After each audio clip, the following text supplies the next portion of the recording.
Can you hear me? Yes, ma'am. Shall I start? Yes, ma'am.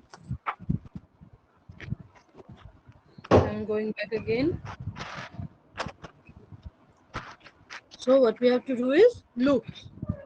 The simplest form of a loop you are already familiar with is a racetrack. The number of times you have to run around the track is determined by the length of the race. So you are running on a race like the 800 meters. If the track is 200-meter long, then you know that you have to keep running around 4 times till you complete the race. I will know that sounds stupid, but you have to know where the beginning is, and you have to know where and when to end. You also need to know how many times you have to go around. The for loop is like that repeated code with a beginning to an end. We need to break up its structure. The initialized variable gives you the beginning. Means when you have done the basic programming, you know that when we use for next loop. In for next loop, we had given from 1 to 10, next this much, step this much. Like this we had given in basics. Here what we have to do, we have to initialize first for some initializing variable equal to where you want to start, that is 1. Then we have to do the condition where we have to end it, that is the last point. And we have to modify it like how much we want the gap, like 1, after that we will want 2, or we will give 3 or 5. We need to set the incrementation number with modification option. Then increment expression, what we have to do, x plus plus, x plus 1, x plus 2, x plus 3, whichever incrementation we want. X plus plus means x plus 1, that is it will automatically add by 1. And if we want more like 2, 3, 4, we have to give like x equal to x plus 3, x plus 4, etc. Okay, understood? Yes, ma'am. Decrement option, now when we want to come from the end to the first, for example, if we want to print from 10 to 1, okay, so for that we have to decrement. Decrement means come back or subtract. Okay, subtract the number of steps, like we in basic we did -2, -3, like that. So we have to go minus. Okay, Yes, ma'am. decrease the value by the variable x minus 1, that is decreasing by 1, 2, 3, 4, same if we have to decrease by same way. Like in addition case, in increment case we had done x plus plus. In decrement case with 1, we have to write x minus minus. Okay, like post increment and post decrement operator you did in the previous chapters. Now we will come to here, this table. What we have to do, for loop initialization of variable, condition and modification. What they did, for x equal to 0, x is initialized at 0, so that it wants the loop to start from 0. Okay, then x less than 10, the condition, that is it will be printing just the number before 10. And x equal to x plus plus, that is it will be decreased by increased with 1. Now next step is another table they have made, x equal to 0, again starting with 0. X less than 100 means it will be stopping the loop at 99. And if it is x less than equal to 100, then it could have gone till 100. Okay, but since it has given less than only, that means it will stop at the previous number than 100, and then it will increase by 10, that is x equal to x plus 10 they have given. So for that we have to increase the number by 10. So how the output will look like, it will look like 0, 10, 20, 30, 40, 50, 60, 70, 80, 90 and 100. Okay, then int x equal to 10, int x more than 0, x equal to x minus 1. So it wants to go till from 10 to 0. So what we have to start with? We have to start with initializing it with 10, then it will decrease by 1 and stop where it is more than or equal to 0. Means the last number will be 0. Okay. Now let's go to the next part. The for loop has a simple layout in 4 parts. We will take a look at that in program from now. The 800 meter. For example, include iostream.h, include conio.h, void main int x. Now what we have to do, x is the initializing variable, so they are declaring it first with integer. Then what they are doing, it is initializing with 1, x equal to 1. Then it will it is giving the condition that is x less than equal to 4, and then it is increasing by 1, that is x plus plus. So the increase to begin the for loop, sorry, the braces to begin the for loop is after for the first bracket. Then C out. What is that? It is giving you the output, the round number. What is the round number? The braces to close the loop and get CH. What is the output they have given? Round. It will give the output as round. Then it will increase by 1, 2, 3, 4 like that. So the output is showing as round 1 going 200 meter, in round 2 going more than 200 meter, that is 400 meter, the next 200 meter in round 3, and the final 200 meter in the round 4. Understood this way? Next is from this page, right? 68, right? Next page. Yes, ma'am. There are some things here that you need to watch carefully. What are that? Notice where the bracket begins and ends in for statement. Make sure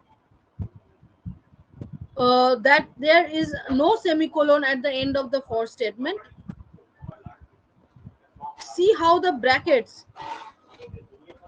start and end of the loop are intended, or indented, means where it has to be positioned just a little ahead of the for loop. In the previous line where it started, the brackets will be just a little ahead in the next line from the starting line.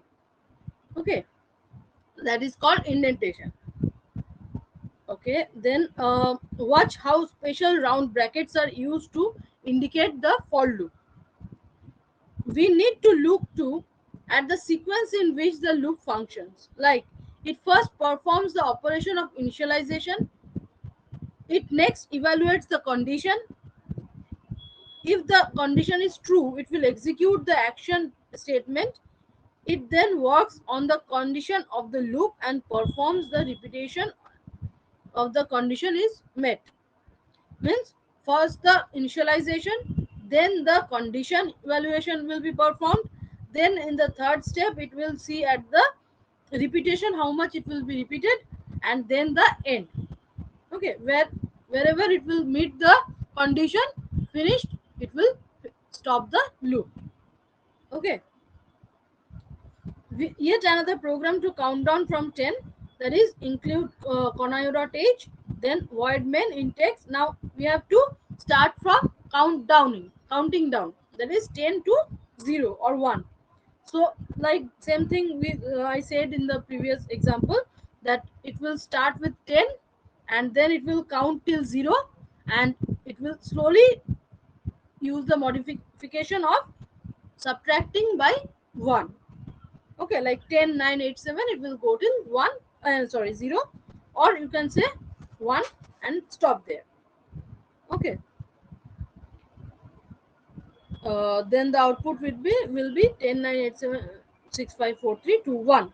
So let's take a look at the structure of the loop. uh, Declaration of the variable, then for, then action to be repeated, and closing the two brackets. First will be the for bracket closing, where the action is being taken and finished, and at the end of the finishing of the for loop, we will end the include or main bracket, that is opening at the first after void main. Okay, Yes, ma'am. Then we are going to the next part. This is exercise time. We will go later on to this part. We are here now running totals in the loop. Now that the structure of the loop is clear, we need to develop the inside, right? What is that? Insides of it a little bit. This gives us time to take a look at another interesting feature that will help you to find the running total. For those who don't get it, let's produce the running total of this marks 12.530 sorry 12,532.56. That is total equal to 0, total plus 12 equal to 12, then total equal to 12 plus 5 is equal to 17, then total equals to 17 plus 32 is equal to 49, then total equal to 49 plus 5 equal to 54, and finally 54 plus 6 equal to 60. So how they are being done? That's the way we do it in our heads. Have a look at how it is done by C++. So like this we do in our heads, means we mentally calculate it like this. Okay, so what we have to do while using in C++, total plus equal to n. Total must be initialized as 0 at the outset. Means first initialize the total with 0. Okay, in the declaration or the initialization step. Then what we have to do? Tell the computer to keep the running total. And n is the next number to be added to the total. So what the program we have to write? See, include iostream.h, then conio.h, then void main. Then what they are doing? Total equal to 0 in declaration part. Then int n again declaring, and int x for the variable of for loop. So what they are doing here is first x equal to 0, then x less than equal to 10, x plus plus. Why they are doing this? Because it is they don't want to print a 1 to 10 or 0 to 10. They want to run up the total 10 times. Okay, understood? This loop from 0 to 10 signifies that the total or running total has to go for 10 times. Okay, so what they are doing? They are taking the number n. After opening the bracket of for, inside that they are starting the declaration, or you can say accepting the value of n that they have declared previously in the declaration part n. That n they are taking the value inside the for loop, so that when the for loop is running, it is also running the taking of value n, then totaling it with total value. Okay, that total value will be added with n, that 10 number of times. Understood? Sure.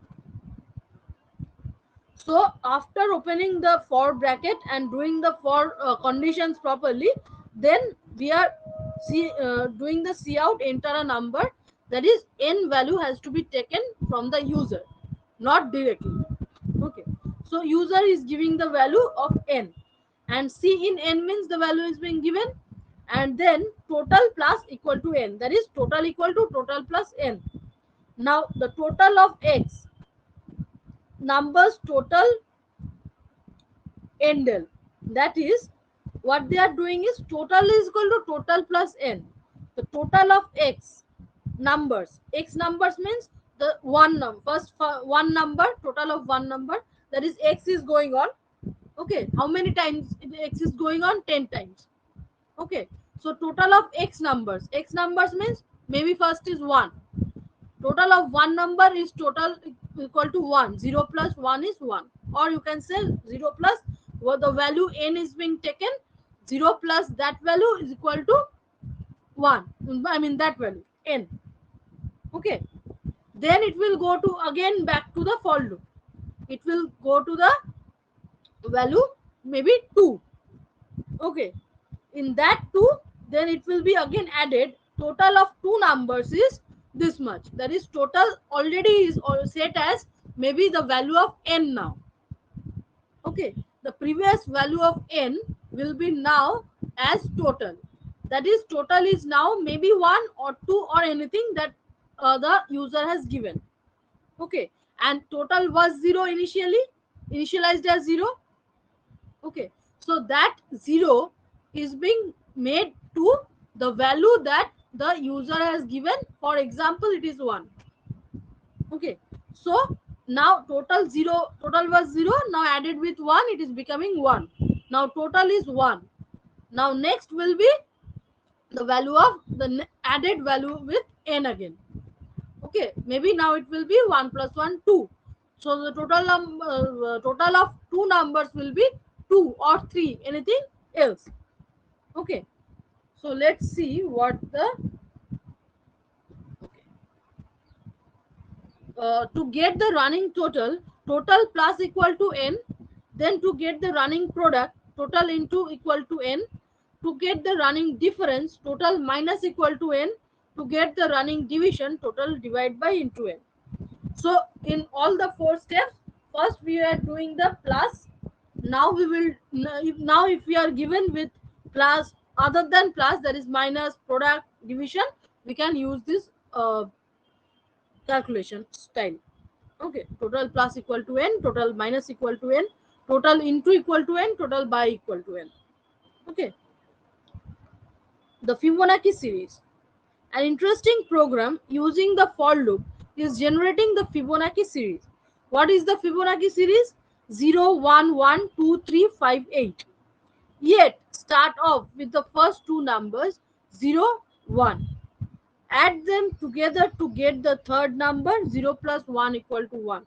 That is, all the numbers are the added value of the previous two numbers. That is 0 1. Then after 0 plus 1, I mean after 0 and 1 they are added. 0 plus 1 is 1. Then see, 1 plus 1 is 2. Then 1 plus 2 is 3. 2 plus 3 is 5. 3 plus 5 is 8. Like this the series is going. See properly the series. Understood?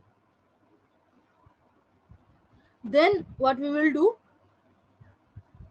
yet and then okay, so on. Let's generate the first 4 pairs. Include iostream.h, conio.h. Now we have to take 3 variables. X for the, you have to put x in default for loop.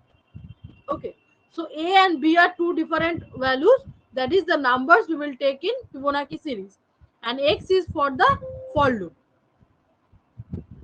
Now a equal to 0, b equal to 1, that is the first two numbers. A equal to 0, b equal to 1. Then what we have to do, initializing a and b, a equal to 0, b equal to 1. Then for loop is starting x equal to 1, x less than equal to 4, x plus plus. That is 4 times it will continue, because they are wanting to print the 4 pairs of this Yes. Fibonacci series. Yes. Okay, then what we have to do is a equal to a plus b. That is, a plus b means the first two numbers will be added to get the third number. Okay, and b plus a will be again the fourth number, because 0 is there, so 0 is coming and 1 is the next number. So third number we will bring as first two added value. Okay, 0, then 1, then 0 plus 1, then 1 plus 1, then a continuous in that way.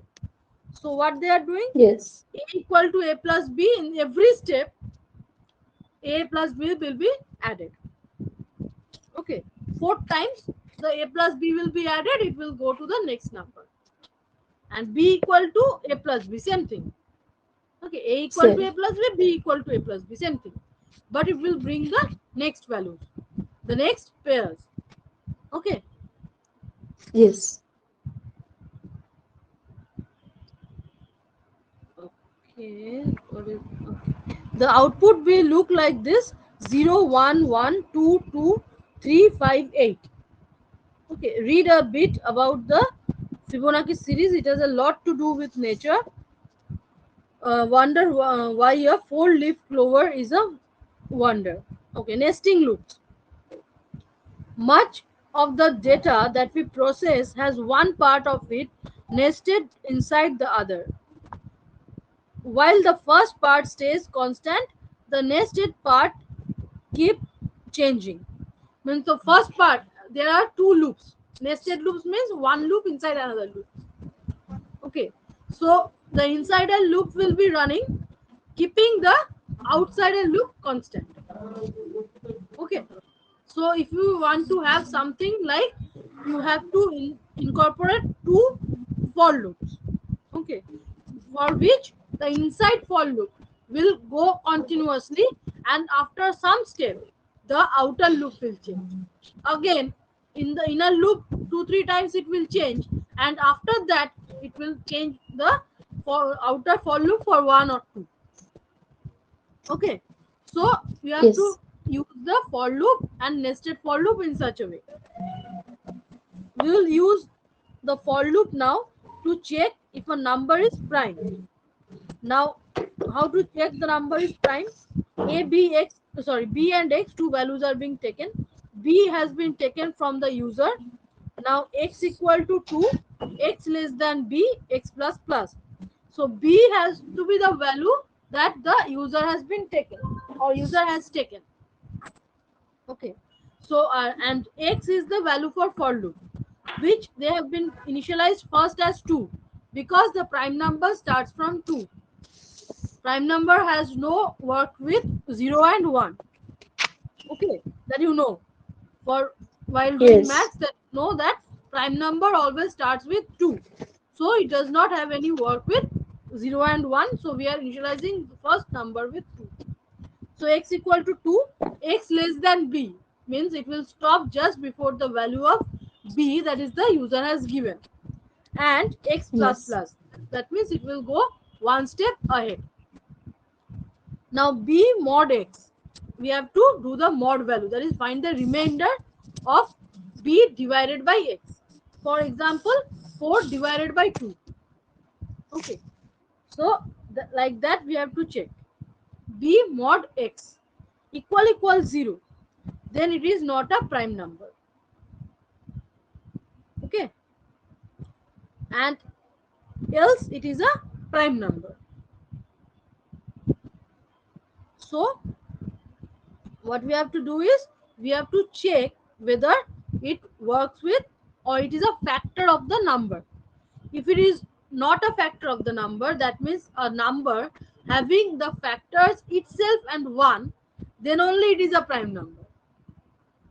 Okay, so if it is, actually the check is not at all proper, I think, because I have to check once again, because it is the sort of check that we do in even numbers and odd numbers. Because prime number will check whether the number has a factor 1 and 0 or not. Sorry, 1 and itself or not. Okay, the prime number check will have the two numbers, that is 1 and itself, as their factor. If it is so, then only it is a prime number, or else it will not be a prime number. Okay, we will analyze the program. We are checking to see if b is a prime number. B is declared as a variable. We start a loop beginning with 2 and ending with 1 less than b. This is because a prime number is a number divisible by 1 and itself. We divide b by x. If the modulus is 0, then it cannot be prime. In that case, we exit the loop. Okay, because whenever it is finding that the b divided by x is 0, then it cannot be a prime number. It is just an even number check. Okay, so since it is just an even number check, it cannot be the prime number. The loop is being exited, it is coming out. Okay, it will not work anymore. Then it will check the outer loop and print that it's a prime number or not, or it is a prime number if you like. Yes. If a Yes. non-zero modulus is always returned, then the number is prime. Okay, Yes. the return value, if the return value is not 0, I mean that is the modulus value is not 0, then only it can be a prime number. Can be a prime number. Not always sure that it is a prime Yes. number, but it may be a prime number. Okay, what is the function of exit 0? It is to allow to exit from the loop and the program once the need arises. Write a program to output tables from 2 to 12 for your kid sister. Write a program to print out all the Pythagorean triplets between 1 and 100. Using the nests, write a program to output a square of 10 asterisks. Not need to do now at least. I will give you one by one. So here the chapter ends. Yes. Okay. So you go through the chapter by your own self. Okay. Uh, what I will do is in the next class I will give you to do the exercise. I mean first exercise, the first exercise just after the Yes. 2 pages we have, like exercise Yeah. time correct Yes. following. That exercise you Yes. go Yes. through Yes. and Yes. go through the chapter and do this exercise only first, 1 and 2. And I will send you in the WhatsApp after doing. Okay, sure. I am stopping the recording from here now, and you go, you send me.